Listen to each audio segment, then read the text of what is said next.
Friends, myself Sunil Bhardwaj. I am the faculty of physics. आप सभी का मेरे एकेडमी में स्वागत है।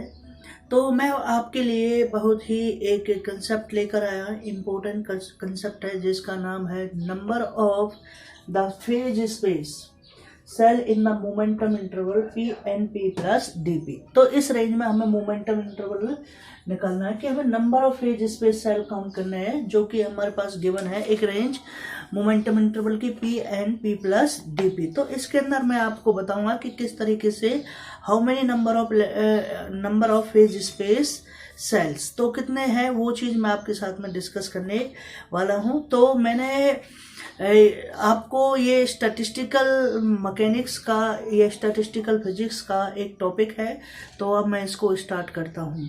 ठीक है, तो देखिए आपको यहाँ से जब मैं स्टार्ट करूँगा तो कंसीडर कर लेते हैं कि हमारे पास में मोमेंटम इंटरवल की जो रेंज है वो क्या है। Let us consider the interval momentum. Let us consider the momentum interval lies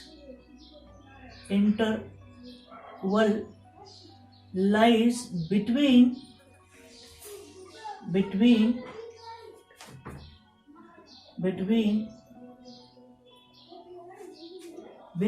p and p plus dp, p and p plus dp।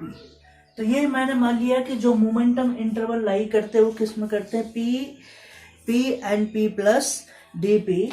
When the phase space is divided, when the phase space is divided into compartments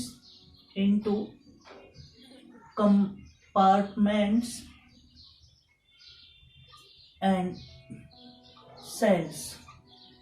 ठीक है, जब हमारा phase space divide हो जाएगा किस किस के बीच में, कंपार्टमेंट और सेल के बीच में, तो हमारे पास में number of phase space, the number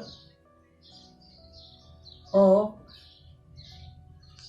phase space, the number of phase space cell in the momentum range, cell in the momentum range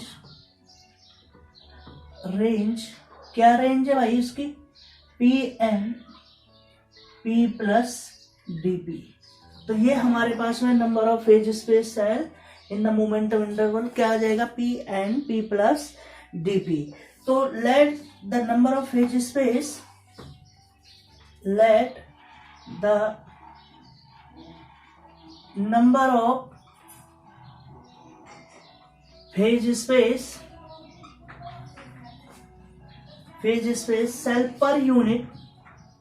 cell per unit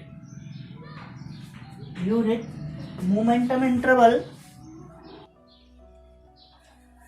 per unit momentum interval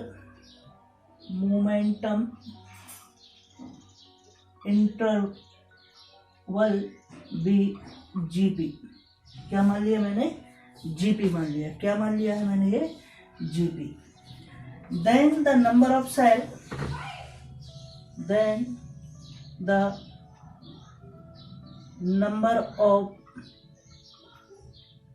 cells in momentum interval,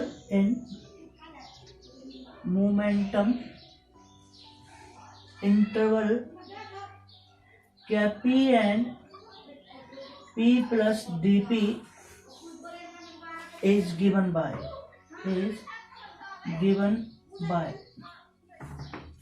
तो हमारे पास में क्या रहेगा, ये रहेगा GP dP is equal to volume in phase space,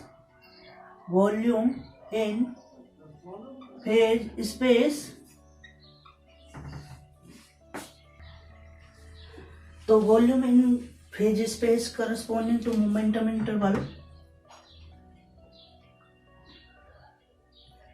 corresponding momentum interval P N P plus D P upon में क्या रहेगा हमारे पास में volume of each phase space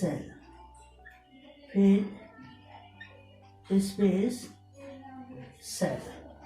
तो आपको तो पता है volume of each phase space cell हमारे पास में क्या है H0Q। तो ये हमारे पास में आपको पता है कि volume of each phase space cell हमारे पास में क्या हो जाएगा H0Q हो जाएगा। अगर मैं बात करता हूं GP/dP, ठीक है, तो वॉल्यूम इन फेज स्पेस, तो आपको पता है ये वॉल्यूम है हमारे पास में 6 इंटीग्रेशन का सिंबल आ जाएगा, क्या आएगा dx dy dz, dp हमारे पास में dpx dpy और dpz अपॉन में क्या आएगा हमारे पास में H0Q। तो ये हमारे पास में इस तरीके से एक इक्वेशन हमारे पास में आ जाती है और इसको इस तरीके से हमने कर दिया है। अगर मैं यहाँ से दिखाना चाहूँ आपको तो GP/dP triple integration dx dy dz triple integration, तो और ये क्या जाएगा dpx dpy dpz और ओवर में हमारे पास में क्या जाएगा H0Q। तो ये हमारे पास में एक इक्वेशन आ जाती है, इसको आप अपनी मेमोरी के अंदर याद रखना, ठीक है। और ये भी पता है वेयर, अगर मैं बात करना चाहता हूं तो देखिए इससे आगे जब हम इसको करते हैं तो क्या आता है, ये देखिए ये जो हमारे पास में इक्वेशन आ गई है where triple integration dx dy dz is equal to v। इसको क्या कहते हैं volume in ordinary position space. तो इसको क्या कह देंगे हम volume of the system, volume of the system in ordinary position space. तो ये हमारे पास में v हो जाएगा, तो ये क्या बचेगा GP/dP इज इक्वल टू क्या मान लिया मैंने v ओवर में H0Q triple integration dpx dpy and dpz। तो ये मेरे पास में एक इक्वेशन क्या आ जाएगी, यहाँ से 2 आ जाएगी और इसको क्या मान लिया मैंने इक्वेशन 1 मान लिया।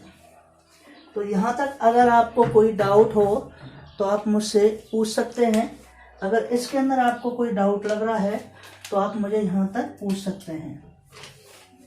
ये 1 हो गया और ये इस तरीके से अगर मैं बात कर देता हूँ द एक्सप्रेशन। अब मैं बात करता हूँ इसके एक्सप्रेशन की। Triple integration dpx dpy and dpz represent the volume of system in momentum space. तो ये क्या करता है now triple integration dpx dpy and dpz, ठीक है। क्या है ये represent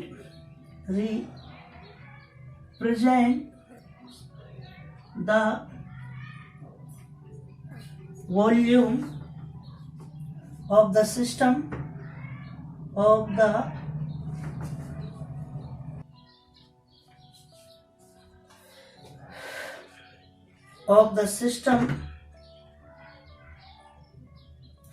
system in momentum space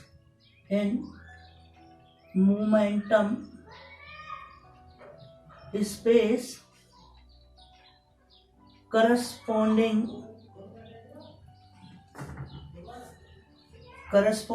to the momentum interval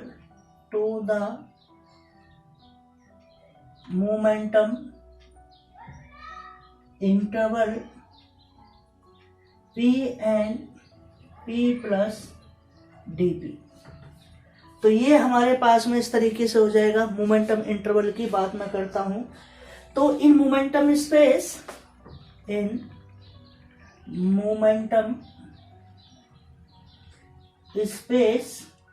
अगर मैं मोमेंटम स्पेस की मैं बात कर देता हूं, स्पेस द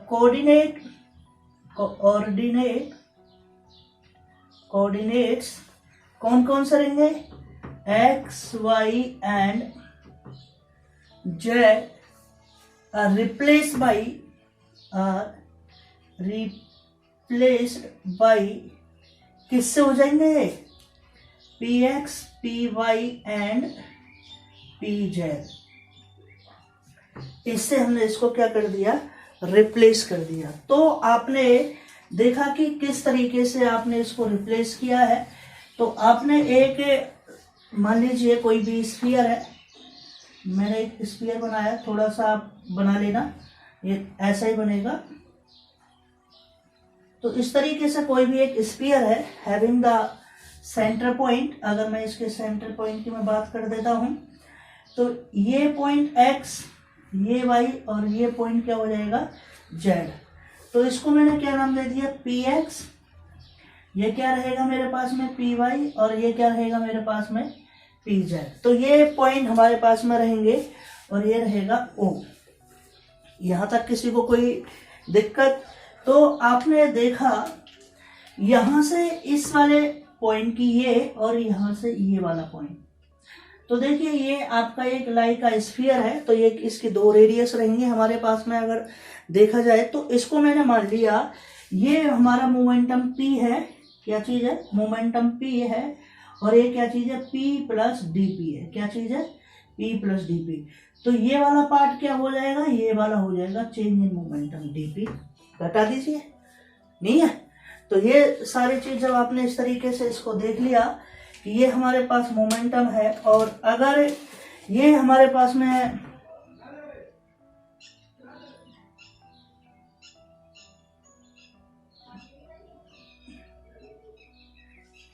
इस तरीके से ये रहेगा, तो यहां तक आपने देख लिया कि क्या हमारे पास में आएगा। अगर मैं बात कर देता हूं all the points lying on this space या स्फीयर, ऑल द पॉइंट्स, मैं बात करता हूं इसकी, आगे देखिए ये इक्वेशन तो आपको याद रखनी है ही। और ओ क्या चीज है, ओ हमारे पास में क्या चीज है, ओरिजिन है, ठीक है। Let O is the origin of sphere having radius p। तो हमारे पास में क्या आ जाएगा, रेडियस p। तो अगर मैं मोमेंटम की मैं बात कर देता हूं, इसके मोमेंटम की बात कर देता हूं, तो all the points lie on the sphere, सारे पॉइंट्स इसके किस पे लाई करेंगे, ये लिखना चाहो तो लिख लेते हैं, चलो, all the points lying on the sphere. तो हमारे पास में p इक्वल टू क्या होगा, p square x plus p square y plus p square z रहेगा। ये हमारे पास में क्या है, इक्वेशन ऑफ दिस स्फीयर। इस तरीके से हमने इसको मान लिया है। तो अगर मैं मोमेंटम इसके वॉल्यूम की मैं बात कर देता हूं, तो वॉल्यूम की जब मैं बात करता हूं तो ये आ जाएगा dpx dpy dpz which is equal to, क्या कह दिया मैंने इसको, sphere 4 pi R square, volume मतलब surface area of the sphere into में थिकनेस। थिकनेस मीन्स ये थिकनेस क्या चीज है हमारे पास में, dp, क्या हो जाएगी, dp। तो equation 3, equation 2, then equation 2 can be return as, तो आप क्या लिखोगे, इसको लिखोगे जीपी डीपी बराबर हमारे पास में क्या है, v अपॉन में एच नॉट क्यू इंटू में 4 पाई पी स्क्वायर डी पी। ये हमारे पास में इसका क्या रहेगा, ये रहेगा हमारे पास में number of phase space cell in the momentum interval. कोई प्रॉब्लम हो तो यहाँ तक बता दीजिए, इस तरीके से आप इसको लिख सकते हैं। अगर मैं बात करता हूं तो आप यहाँ भी लिख लीजिए, मैं इसको यहाँ लिख देता हूँ, GP DP is equal to, मैंने लिख दिया 4 पाई पी स्क्वायर या 4 पाई या v, ऐसे लिख लेते हैं, किस तरीके से आएगा, 4 पाई v P square D P upon में एच नॉट क्यू। ठीक है, एच नॉट क्यू। तो ये सारा चीज आपने इस तरीके से आपने यहाँ पर इसको देखा है कि क्या हमारे पास में निकल कर आता है। तो यहाँ तक अगर किसी को कोई डाउट हो या किसी को कोई चीज समझ में नहीं आई हो तो मुझसे पूछ सकता है। तो ये इक्वेशन आपको दिखाई दे रही होगी है, ये equation GP DP equal to में v ओवर में एच क्यू नॉट।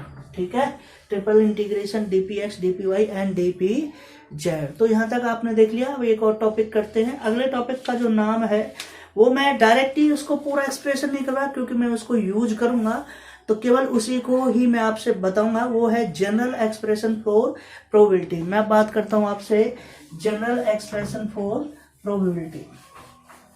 तो देखिए,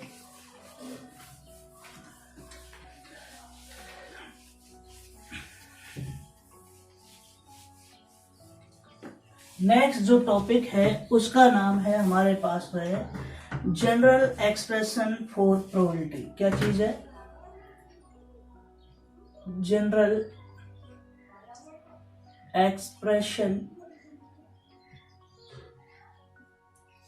फॉर प्रोबेबिलिटी, फॉर प्रोबेबिलिटी। तो ये टॉपिक आपका, मैं केवल इसका इतना ज़्यादा इम्पोर्टेंट नहीं है, इतना ज़्यादा, क्योंकि केवल इसका लास्ट रिजल्ट हमारा क्या रहेगा, इम्पोर्टेंट रहेगा। तो मैं उसी को आपके साथ में डिस्कस कर देता हूं कि जो हमारे पास में इम्पोर्टेंट इक्वेशन क्या है, वो चीज़ आप देखिए। तो देखिए, यहां से आपको लिखना है the probability W, the probability W, capital W से हम इसको डिनोट करेंगे, W of the distribution of the distribution, the probability W of the distribution is the product of the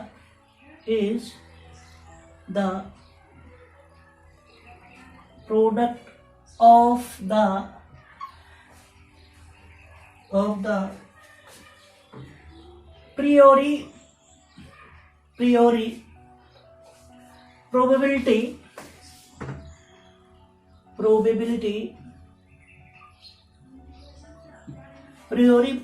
probability G and the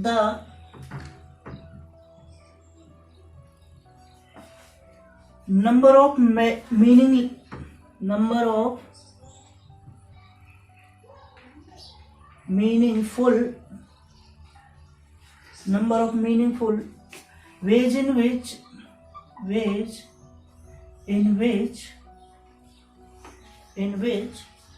the particles in different cell,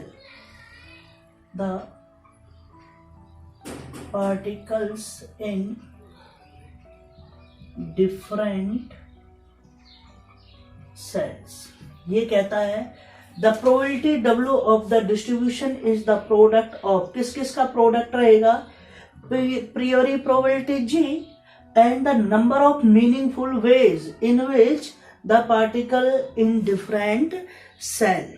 तो तो ये रहेंगे। तो हम इसको किस तरीके से एक्सप्रेस करेंगे, W इज इक्वल टू क्या रहेगा, n फैक्टोरियल अपॉन में क्या रहेगा, n1 factorial, n2 factorial, and up to कहां तक जाएगा हमारे पास में nk फैक्टोरियल। ये ध्यान रखना, n फैक्टोरियल अपॉन में n1 factorial, n2 factorial, n3 factorial, and up to nk factorial. And g1 ये आ जाएगा g1, n1, g2, n2, and up to gk कहां तक जाएगा, nk तक। और जब ये हमारे पास में इस तरीके से एक फैक्टोरियल फॉर्म में है तो इसको आप बिल्कुल सिंपलेस्ट फॉर्म में इस तरीके से लिख दोगे, n फैक्टोरियल, इसको बोलते हैं हमारे पास में सिग्मा i बराबर 1 to k और जी आई एन आई अपॉन में एन आई फैक्टोरियल। ये वो इक्वेशन है, वो एक्सप्रेशन है जो आगे मैं सबसे ज्यादा यूज करूंगा। दिस इज द ये W is equal to N I, हमारे पास में n फैक्टोरियल क्या रहेगा, ये हमारे पास में ये रहेगा n फैक्टोरियल, सिग्मा कह लीजिए क्योंकि एक समेशन का ही रूप है, जो हमारा समेशन होता है उसको इस फॉर्मेट में लिख देते हैं। i is equal to 1 to k g i n i upon में एन आई फैक्टोरियल। तो ये सारी चीज में, ये सारी चीज i मान लिया, i की वैल्यू रखते जाइए, ये वैल्यू आपकी आती जाएगी। तो यहाँ से इस तरीके से आपने इसको देख लिया। तो आज मैंने आपको 2 टॉपिक कराए हैं और ये जनरल एक्सप्रेशन फॉर प्रोबेबिलिटी हो जाएगा। अब नेक्स्ट जो टॉपिक रहेंगे वो वेरी इंपॉर्टेंट रहेंगे, उन टॉपिकों को आप हमेशा याद रखना क्योंकि उन्हीं टॉपिकों के कारण ही इस यूनिट से क्वेश्चन बनेंगे। ठीक है, तो ये आपका मैंने यहाँ तक करा दिया। ओके, मिलते हैं अगली वीडियो के अंदर। ठीक है, घर पर रहिए, सुरक्षित रहिए और सभी जो वीडियो आपके लिए बनाई जाती हैं उन वीडियो को ज़्यादा से ज़्यादा आप शेयर करें सोशल मीडिया पे या उन पे, क्योंकि बहुत सारे बच्चों को इनसे कुछ ना कुछ बेनिफिट होगा। इसलिए मैं आपसे आशा करता हूँ या आशा ही करूँगा, क्योंकि आप लोग पता नहीं क्या करोगे नहीं करोगे, लेकिन बहुत से बच्चों के गुड फेथ के लिए, उनके लिए ये वीडियो को ज़्यादा से ज़्यादा क्या करें, आप शेयर करें। ठीक है, और अपना काम करें। ये मैं गारंटी आपको देता हूँ कि आपका पेपर 100% जो भी इस लेक्चरों में आपको कराया जाएगा, इन लेक्चरों से बाहर कोई भी क्वेश्चन नहीं जाएगा, ये मैं आपसे वादा करता हूँ। चलिए मिलते हैं अपने नेक्स्ट वीडियो के अंदर। Okay, thank you, bye bye.